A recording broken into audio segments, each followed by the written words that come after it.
അണ്ണാമലയെ സംബന്ധിച്ച് അണ്ണാമല ഒരു തീരുമാനം എടുത്തെന്നാണ് അറിയുന്നത്. കാരണം അതുമായി മുന്നോട്ട് പോകണം തന്നെയാണ് അദ്ദേഹത്തിന്റെ താല്പര്യം. പക്ഷേ BJP ദേശീയ നേതൃത്വം പരമാവധി പ്രഷർ കൊടുക്കുന്നുണ്ട്. നരേന്ദ്രമോദിയോട് അദ്ദേഹത്തിന് ഒരു വലിയ ഒരു വിധേയത്വമുണ്ട്. അതുമാത്രമല്ല നരേന്ദ്രമോദിയുടെ ആ ഒരു വികസന രാഷ്ട്രീയത്തിൽ ആകൃഷ്ടനായിട്ടാണ് ജോലിയൊക്കെ IPS ഒക്കെ രാജിവെച്ച് രാഷ്ട്രീയ രംഗത്തേക്ക് വന്നത്. പക്ഷെ തമിഴ്നാട്ടിൽ അണ്ണാമലയ്ക്ക് കൃത്യമായിട്ട് ഇപ്പോൾ വിജയ് അധികാരത്തിൽ വന്നതിന് ശേഷം ആ ഒരു നഷ്ടബോധം ഉണ്ട് എന്നുള്ളതൊരു വ്യക്തമായ കാര്യമാണ്. അതെന്താന്ന് പറഞ്ഞാൽ അണ്ണാമല നല്ല രീതിയിൽ പണിയെടുത്തിട്ടുണ്ട്. ഒരു പ്രതിപക്ഷ നേതാവ് എന്നുള്ള നിലയിൽ കഴിഞ്ഞ 5 വർഷം ശരിക്കും പണിയെടുത്തത് അണ്ണാമലയാണ്.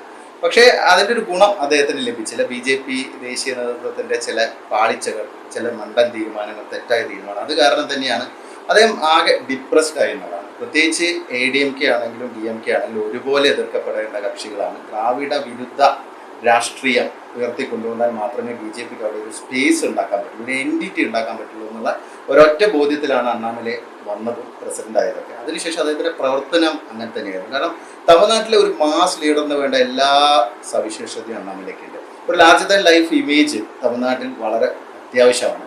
അങ്ങനെയുള്ളൊരു ലീഡർ BJPക്ക് ഉണ്ടായിരുന്നില്ല എന്നതൊരു ന്യൂനതയാണ്. പക്ഷെ അതിനുള്ളൊരു ആൻസർ ആയിരുന്നു അണ്ണാമല.